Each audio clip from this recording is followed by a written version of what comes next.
Hey guys, so in our previous lesson, you guys learned about parallel lines, transversals, and the angle relationships. Today, we're going to start talking about parallel line proofs. So here are some tips to start off your parallel line proofs. First, you need to make sense of the given statement. Remember, our proofs always start with the given statement. In the given statement, they're going to tell you some things that are going to help you to get to your final answer. So make sure you understand why they're telling you what they're telling you and what you can do with that. Next, you also need to mark the diagrams that you're provided. Okay, so if the diagrams say something about lines being parallel, go ahead and put some extra arrows on those lines to show that they're parallel. If the diagram or if the given statement tells you that angles are congruent, go ahead and mark on your diagram that those angles are congruent. And last, you need to create a plan before you start, okay? So your plan could be just a little baby proof where you write out that one angle is congruent to the other, and then you're going to go from angle 3 to angle 5 and so on, and then you're going to end it with the proof part. As long as you have a plan and you know what you're going to do, then you should be good, okay? So here's some more information that you guys need to know. I talked about making sense of the given statement. If the given statement states that lines are parallel, next in your proof, you should talk about angle relationships, those angle relationships that we mentioned yesterday. So alternate interior angles, corresponding angles, and same side interior angles. If the given does not state that lines are parallel, you should mention vertical angles if there are any. You should try and use transitive property if you can with congruent angles, or you should try and use the linear pair postulate. All right. So our first proof states that L is parallel to M and angle 2 is congruent to angle 4. So I'm going to make some marks on my diagram to show that line L is parallel to line M. Remember, these extra arrows mean parallel. Now I'm going to make some sense of that part now. If L is parallel to M, that means I can talk about angle relationships from line L to line M. All right. Next, in the given statement, it also says that angle 2 and angle 4 are congruent. So I'm going to make marks on my picture, little curves, just showing that angles 2 and 4 are congruent. Now, I'm going to try and come up with a plan. So I'm coming up with my plan by looking at the angles mentioned in the problem. It mentions angles 2, 4, and then 4 and 3. So I'm just color coding those so that my eyes can focus on what I need to focus on. And then from there, I need to find a way to get from 2 to 4 to 3 somehow, and then finish it off with what I'm supposed to prove. So here's my plan. I'm going to start with the given, which is from 2 to 4. And then I'm going to say 2 is congruent to 3 because I can go from line L to M. And then I'm going to end it with what I'm supposed to prove. All right. So now I'm going to execute that plan. And I'm starting with the given statement. The given statement is L parallel to M and angle 2 is congruent to angle 4. And my reason is given. Now, I'm going to go from 2 to 3 because I just went from 2 to 4. So, I know that angle 2 is congruent to angle 3. And the reason they're congruent is because they are corresponding angles. And corresponding angles are congruent. Now, we're going to end this with the last part of our plan, which is the proof part. So we'll end it with angle 4 is congruent to angle 3. And our reason, let's take some time to understand this. Our reason is actually transitive property of congruency. So let me explain what transitive property is talking about. Transitive property is talking about 3 different statements of equality or 3 different statements of congruency. In our proof, we said that angle 2 was not only equal to angle 4, but it was also equal to angle 3. So because angle 2 is equal to angles 3 and 4, that means angles 3 and 4 are also equal to each other. All right, so that's transitive property of congruency. All right, on to the next proof. The next proof starts with a given statement, and it says that J is parallel to K, and K is parallel to L. So I'm going to make some marks on my picture. Remember, parallel, we can add extra arrows to the picture. And I'm putting 2 different sets of arrows for each set of parallel lines. Just so I know, I can only go from J to K, because those are parallel, and then from K to L, because those lines are parallel to each other. So we can only talk about angle relationships in that way. So that's going to be my plan for this one. I need to start off my proof talking about angle 1 and end it talking about angle 3. My plan is I'm going to go from J to K and talk about those angles we see there, and then from line K to L to talk about those angles. All right, so the first step of your proof should always be the given statement. So I'm just writing my given statement there. And my next step is going to go from J to K. And I'm going to say that angle 1 is congruent to angle 2. I know that angle 1 and angle 2 are congruent because they are corresponding angles, and corresponding angles are congruent. Next, I'm going to go from line K to L, and I'm going to talk about angles 2 and 3. Those angles are congruent because they are also corresponding angles, and corresponding angles are congruent. All right, and now we can end this with what we're supposed to prove. We can say that angle 1 is congruent to angle 3. And the reason, just like before, is transitive property of congruency, which is just talking about multiple things all being equal to each other or all being congruent to each other.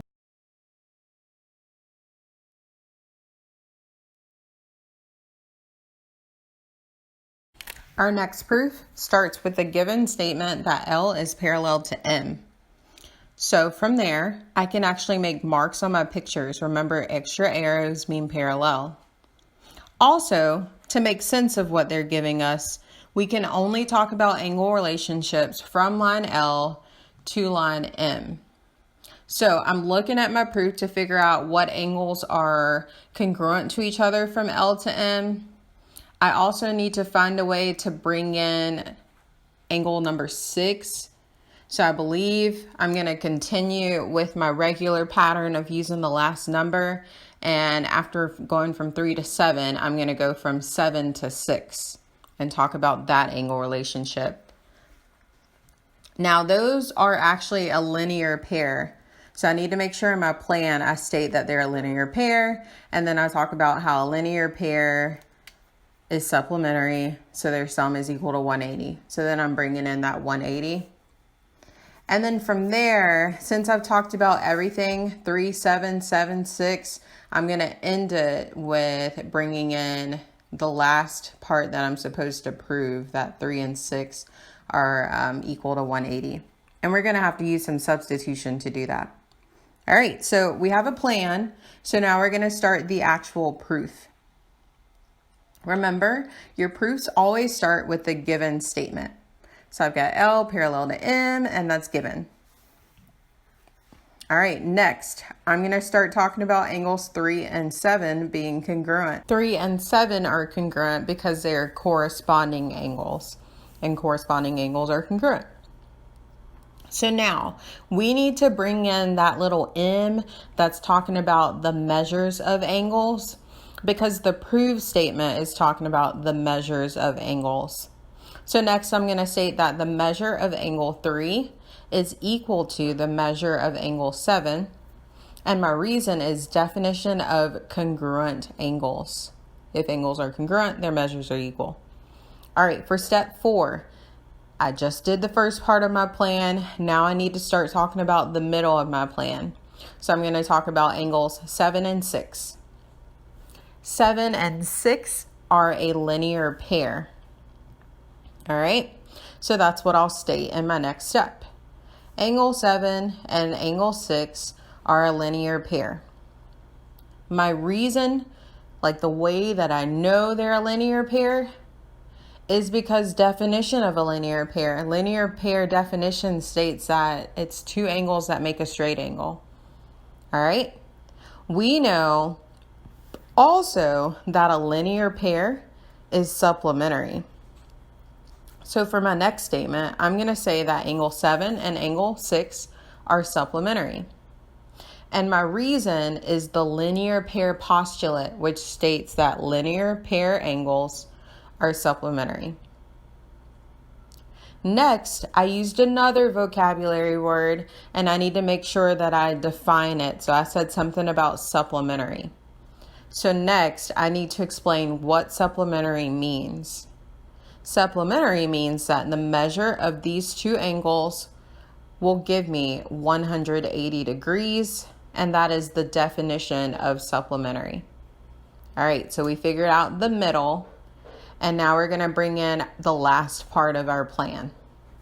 So for the last part, I'm going to go ahead and say the last part that I'm supposed to prove. And I can do this because of substitution. Basically, earlier in my problem, in step 3, we said that the measure of angle 3 was equal to the measure of angle 7. So all we did was we traded those out and substituted one for the other so that we could get to the final answer. All right, so our next proof states that the measure of angle 1 is equal to 101 degrees, and the measure of angle 5 is equal to 101 degrees. So that's all I can mark on the diagram. We cannot mark that the two angles are congruent because the given statement does not say that they are congruent. So we can't add it until we state it. All right. Also, we cannot say that those lines are parallel. So we can't add extra arrows right now because we have not stated it yet. And we actually have to prove that the lines are parallel. So let's come up with a game plan. Obviously, we're going to start with the given. From there, we're going to say what we've been itching to say. We're going to say that angle 1 is congruent to angle 5. And because we were able to make a connection between an angle on line L and line line L and line M, then we can state that L is parallel to M, and I'll show you how we're going to end that in a little bit. So let's go ahead and start the proof. Our first statement is the given statement. And the reason is given. For our second statement, we're going to say angle 1 is congruent to angle 5. And we know that those angles are congruent because definition of congruent angles, which just states that if angles are congruent, then their measures are equal and vice versa. And now I'm going to end it with L is parallel to M because I was able to make a relationship or a connection between an angle on line L and an angle on line M. So here comes this new part. Anytime you're ending your proof with proving that lines are parallel, your reason is going to start with converse and it's going to end with the angle relationship. So this will be converse of corresponding angles, which basically states that if we have two sets of corresponding angles that are congruent, then those lines are parallel to each other. All right, our next proof starts with a given statement that says the measure of angle 2 plus the measure of angle 4 equals 180. And it says that line A is parallel to line B. So I'm going to add in my extra arrows. Now, making sense of the given, I know that I can go from A to B. So I'm going to find some relationship from A to B going across. And we've got angle 2 and angle 1. those are actually same side interior angles, which means they're equal to 180 when I add them. Okay, now I'm going to try and bring in angle 4 somehow.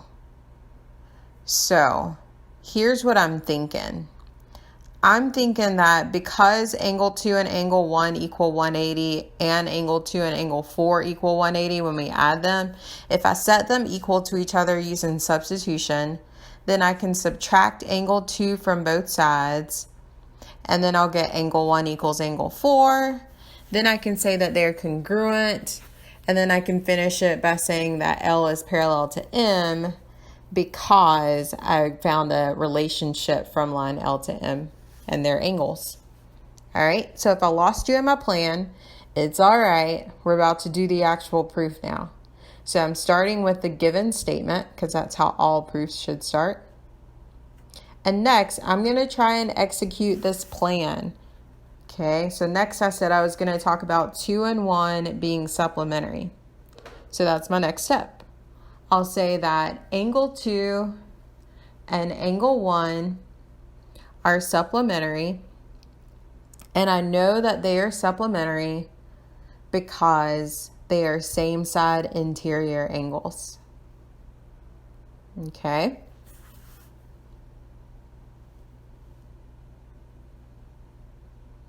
Next, I just said a vocabulary word. I said supplementary. So in my next step, I need to define supplementary. So I'm going to say supplementary means that the measure of their angles, the sum of the measure of their angles is equal to 180, and that is the definition of supplementary. Next, pay attention to this part. In my first step, I said that that stuff was equal to 180. And in my second step, I said, or in my third step, I said that measure of angle 2 plus 1 equals 180. So now I'm going to set those equal to each other. So I'm going to say that the measure of angle 2 plus the measure of angle 4 equals the measure of angle 2 plus the measure of angle 1. And that's just substitution. I'm saying because they're equal to this, that means they're equal to each other. We could also say transitive property right there. All right, so for my next step, I'm going to subtract the measure of angle 2 from both sides, which will make this now the measure of angle 4 is equal to the measure of angle 1. And I use subtraction property of equality. Now, because their measures are equal, that means the angles are congruent. So for my next statement, I'm going to state that angle 4 is congruent to angle 1. And the reason is definition of congruent angles. And now that we've talked about a relationship from L to M, we can finish it off and state that L is parallel to M, and the reason is converse of corresponding angles. Which again, that states that because we found a relationship between two corresponding angles and they are congruent, that means that the lines are parallel. All right. So now we've got our very last proof to do for today. And this proof states that K is parallel to L. So I'm going to go ahead and mark that on my picture with extra arrows showing that those lines are parallel to each other. Next, I'm going to try and make sense of what they're telling me. They're telling me that K is parallel to L, so that means I need to find an angle relationship from K to L. And I know that angles 1 and 4 are corresponding angles. So I'm going to talk about those. I'm going to start with my given, obviously, and then I'm going to go from 1 to 4. Now, I need to find a way to tie in angle 2, because we've already talked about angle 1. So let's go from 1 to 4 and then 4 to 2. Okay? And those are vertical angles, and vertical angles are congruent, and I abbreviate that with VAC, vertical angles congruent. All right, now that I've talked about everything, I can end it with angle 1 is congruent to angle 2, and that'll be transitive property of equality if you remember that from the very beginning. All right, so I'm starting my proof off with the given statement.